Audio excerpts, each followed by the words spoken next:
A suspected burglar who broke into a house in Myersville, St. Elizabeth, which is still reeling from the devastation of Hurricane Melissa, was killed and set ablaze by angry residents yesterday.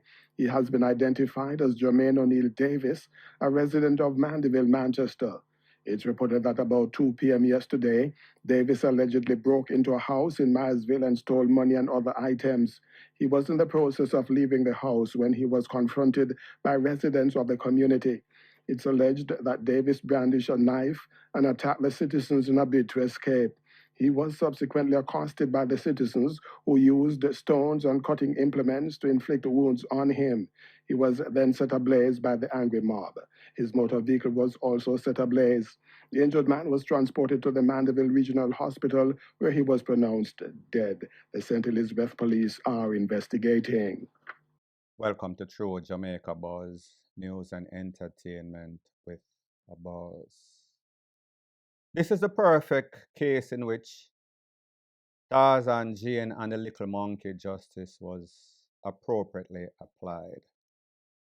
Meaning that St. Elizabeth, the place in which that robbery attempt took place, that takeaway by citizens, meaning being the judge, the jury, and most importantly, the executioner took place. St. Elizabeth was one of the places that were mostly affected by Hurricane Melissa. So people just a try, still a come out of the rubbles, can't even get themselves together. No sorts of job, no sorts of money coming in, no sorts of relief. Fast enough for the people. And then you decide you're going to leave from where you're leaving from, go to the people in place, and decide say you want thief cash, thief goodies, thief everything. You took the wrong place, the wrong time, under the wrong circumstance. Everything was wrong. And definitely you get X out, wrong bang you get. Because these persons obviously stressed out already. Meaning stress that means that them don't even know themselves. And then them see somebody that tried thief, or take from the little or the nothing where them have. The people them are going to give it to you, and then you go there, you park your vehicle, and then you try use a knife to defend yourself. Well, here's the thing. There's a saying that you cannot use a knife in a gunfight. Well, you cannot use a knife, a little ratchet knife, in a stone, half a block, machete, bill, and the people them flame and firefight. And that is exactly what happened to this man, and he truly deserves it, especially at a time like this. Wrong time, wrong place, right or wrong result, depending on who you ask. Point blank and period. U.S. based attorney Wayne Golding is warning Jamaicans holding green cards and those applying for residency in the U.S. that they could be impacted by the Trump administration's decision to re examine green cards issued to individuals who immigrated to the U.S. from 19 countries. The head of the U.S. Citizenship and Immigration Services, Joseph Edlow, yesterday announced that President Trump had directed him to conduct a full scale, rigorous re examination of every green card for every alien from every country of concern. The 19 countries include Haiti, Cuba, Venezuela, 10 from Africa, and 6 from Asia. Mr. Golding, speaking with Radio Jamaica News, cautioned that the sweeping policy will affect green card holders in the Caribbean, but urged them to be calm. The use of the word every third world countries has been sowing confusion. It's specifically geared at 19 countries, specific countries that are listed by the administration. Now, yes, it may have an effect on other green card holders from other countries, being that a full scale operation like this will definitely slow down the service for other green card holders or people seeking to get their green card. But right now, it's limited to 19 countries and designated third world countries. So people need to just be calm. We have to wait and see how the administration rolls out this examination and what is the process going to be. And of course, the people who have green cards are going to be affected, what the appellate process would be for them if they get caught up into a decision to remove their green card or put them under further investigation. Mr. Golding adds that the Trump administration is determined to rip up the Biden administration's immigration policies, and this could be a major problem for persons seeking to immigrate to the U.S. in the future. So the next thing that is popping in the news, based on the order that you just heard from a prominent attorney that deals with immigration. And this was based on a picture post on the screen as I speak, in which it says, US President Donald Trump says that he will ban migration from third world countries. I guess third world country in which he call one of those SHIT whole country. Jamaica would fall into that category, whether it is SHIT whole or just third world country, you decide. There's a thing that is called be very careful what you ask for. And during that election, I said that persons have the right to vote for whomever they so choose. It is a part of the democratic process, but be very careful what you ask for, because sometimes when you ask for it and you get it, you can't stomach it. And I think that persons are rethinking their decision had they voted for Trump for whatever reason, because they say that it is having a very negative impact on immigration. Unless, of course, you're one of those persons that left from Jamaica or left from any other Caribbean nation and you decide, say, once you reach, you don't want nobody else to come up there and antagonize you, drink out your food or eat out your food out of your fridge. So therefore, whichever government can make policy to make it harder for immigrants and your family member them to come there. So therefore, it would be in your best selfish public interest or personal interest, sorry. So people, that is that. You heard what the lawyer said, you heard what the US government said, you heard what Trump said based on his post. He is very serious. Now people, just in case you did not realize, you did not read the notice board, you did not get the message in the bottle. Donald Trump is one of those individuals that tells you exactly what he's like, who he likes and who he dislikes. And it is not persons coming from Jamaica, persons of the black pigmentation. So therefore, whatever he can do, whatever policy that he can make, that is exactly what he's going to make. I hope that person in the comment section will say, well, see, you're a Democrat. Just like they say I am PNP when I speak anything of fact about the JLP. So anyway, people, it does not really matter. Somebody has to tell the truth. And I am one of those persons that decided that is exactly what I'm going to do. Point blank and period. So Andrew Holiness, Holiness, whatever his name is, he finally admitted that the response that he gave with regards to Hurricane Melissa was rather slow. Now, his justification is what baffled me and many other Jamaican citizens. He said the reason as to why his response was really slow is because the person responsible for the disaster relief team or the disaster relief section fell ill. So as a result, which is why they never acted as fast as they should helping people. Then he stipulated that Westmoreland had a valid case that government did not respond the way they should have. So all this time, all those people pretended as if Parliament and everyone else pretended as if the government was actually doing something when he wasn't. Guys, watch this video and let me know your thoughts on his justification. There was a scramble. We don't deny that, because we have never had this before.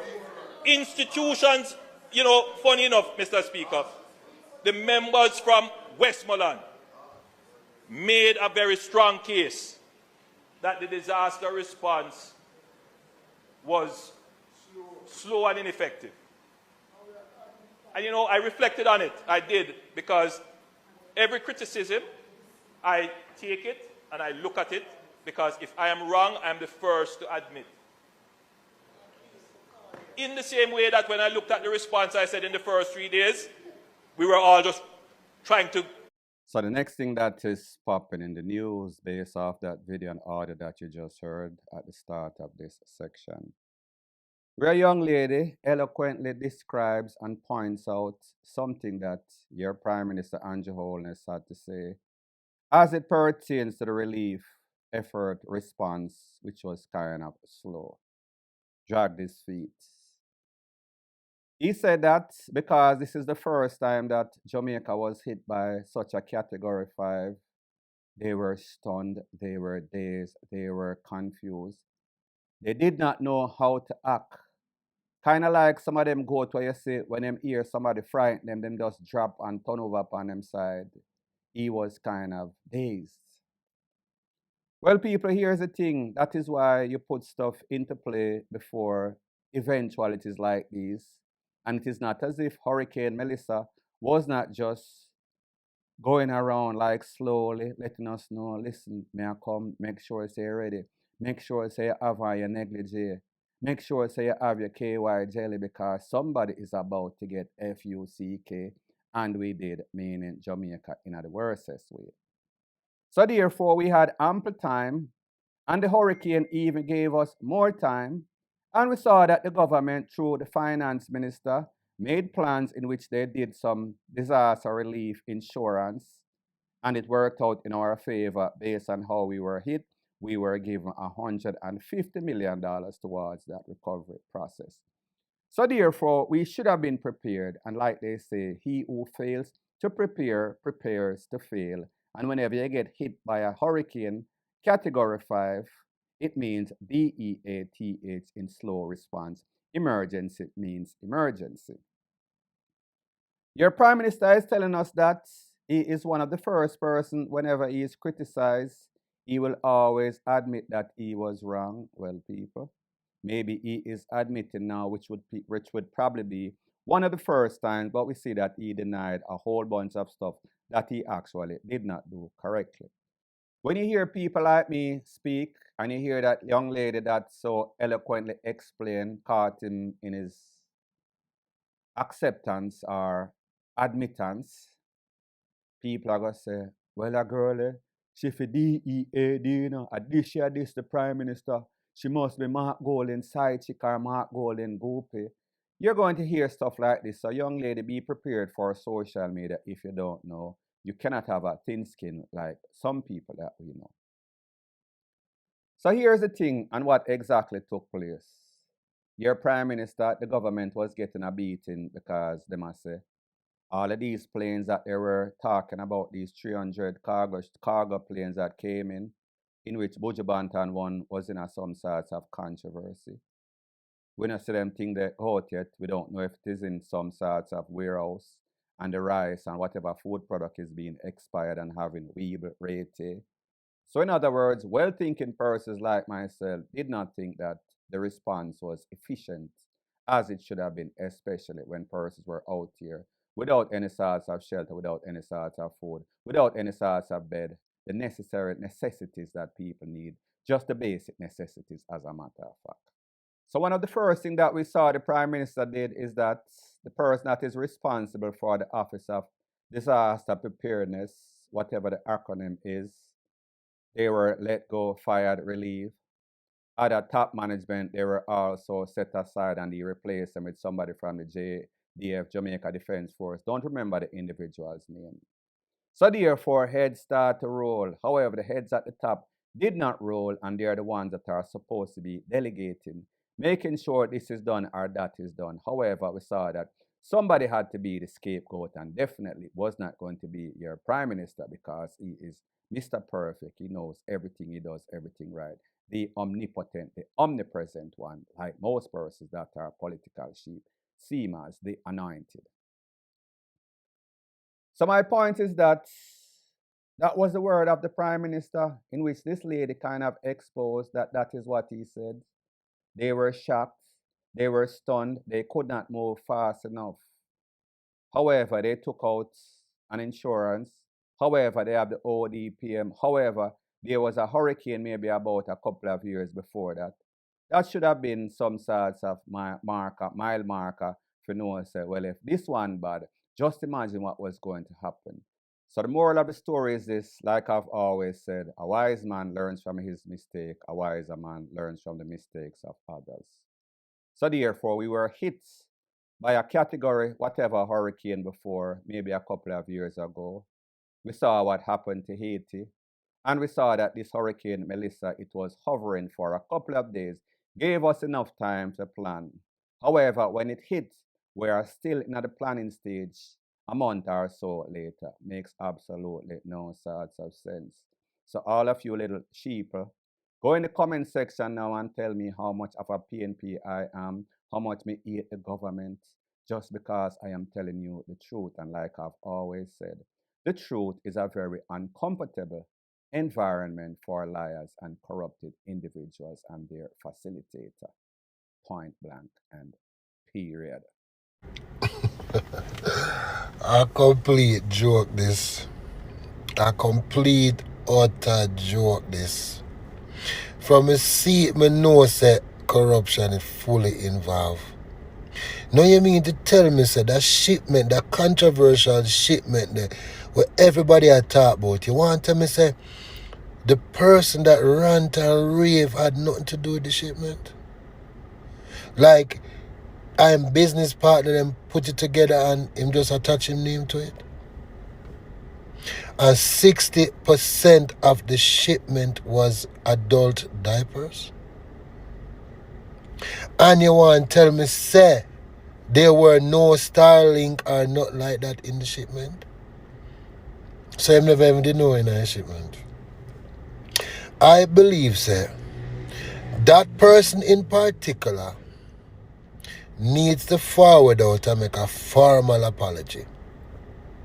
And these are the things that will happen to you when you play politics. This is unbelievable. I mean, no. When people bit about certain things, it's wicked, Me no was so loyal to a political party that election come and gone, and months after when my country is in a dire, catastrophic emergency, that I come out with accusations that are not only misleading but false. That has made irreparable damage to the integrity of the people at customs, the government in a time when we need it the most. I tell the boy, I don't know, we just, sure. So the next thing that is popping in the news, it is called the heights of hypocrisy.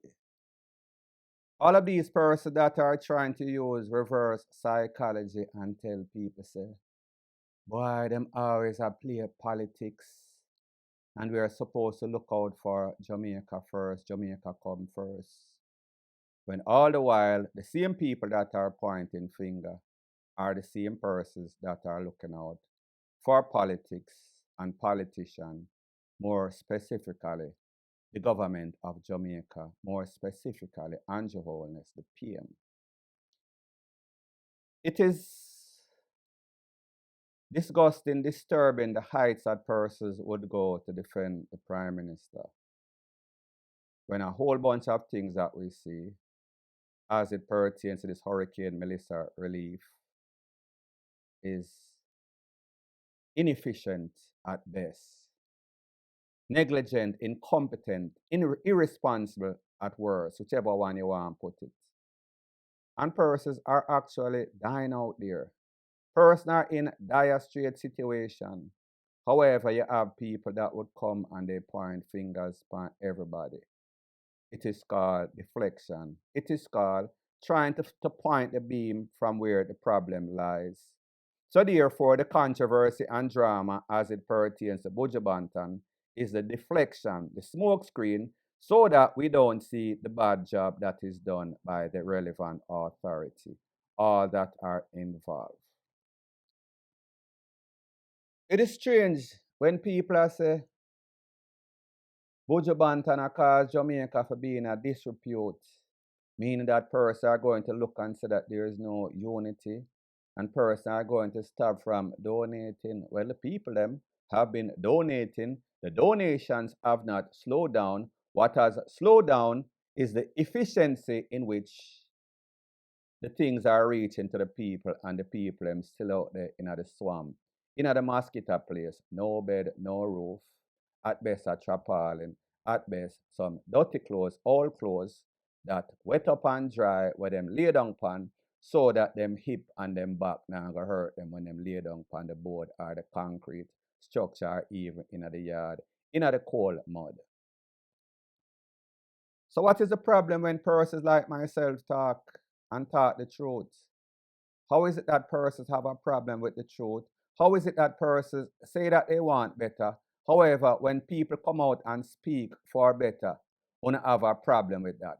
So it is okay when we say we want better. However, when persons that are supposed to do better, that are supposed to be responsible for this whole thing, meaning the captain of the ship, the pilot himself, is pretty much heading down in a down spiral, down in some mountain, and we see it and we speak about it, then people have problems. Like I told you before, I don't know what is wrong with some of these groupie, some of these dick riding men that we see that are always say, no man, are you always make politics out of it? Well, it is about politics. It is about politicians running the country. So what else could it be about other than politics? It is just bad politicking. It is just bad management. It is just bad everything. Nothing good has come out. And I am not going to say that the Prime Minister has not done anything, but me just say they were ill prepared. They are not properly suited for the job in which they took on. So therefore, them have to take the good with the bad. And if persons are criticizing them, it is because there's a whole bunch of things to criticize, especially when persons are losing their life, when persons are hungry, when persons are starving. And I don't want anybody to come and tell me, say, people are not starving, persons are not hungry. They might not be starving now, they might not be hungry now, but just talk about 2 or 3 days or the day after the hurricane. When you saw all those relief truck and things fling out to all sorts of helicopter, look how the people were acting as if they were starving. That are facts. Those are facts that were out there that you can go on social media, Google, and find. Now, people, isn't it kind of strange that that man thought that 60% of the cargo that was sent by Buju Banton and or his associates were for adult diapers? 60% after the destruction that we see in Jamaica. Who is going to pack up a plane load of cargo and send to Jamaica, and 60% of that is adult diaper or depends, whatever them call it. But you would not believe that there was any sort of Starlink satellite system which would be needed. People, me just show you about these people. They have selective memory. And they will say anything that fits the agenda of their PM, whether it makes sense, whether it is rational or not. So people, me just say, if you want good, everybody have to come together and everybody have to do their job. For whom much is given, much is expected. I am not the Prime Minister. I am not the relevant authority. However, I see what is going on and I speak about it. That is what blogging is, giving your opinion about a specific situation, especially something that is current or trending, as Hurricane Melissa and the Relief Fund are. So the moral of the story is this. We see that people are trying to quiet persons from exposing the truth that is out there, that everybody can see with your own 2 eyes, that you can Google that things are not done properly. So therefore, they are trying to quiet persons so that their leader does not get exposed for his incompetence and negligence, which is exactly what is going on, point blank and period.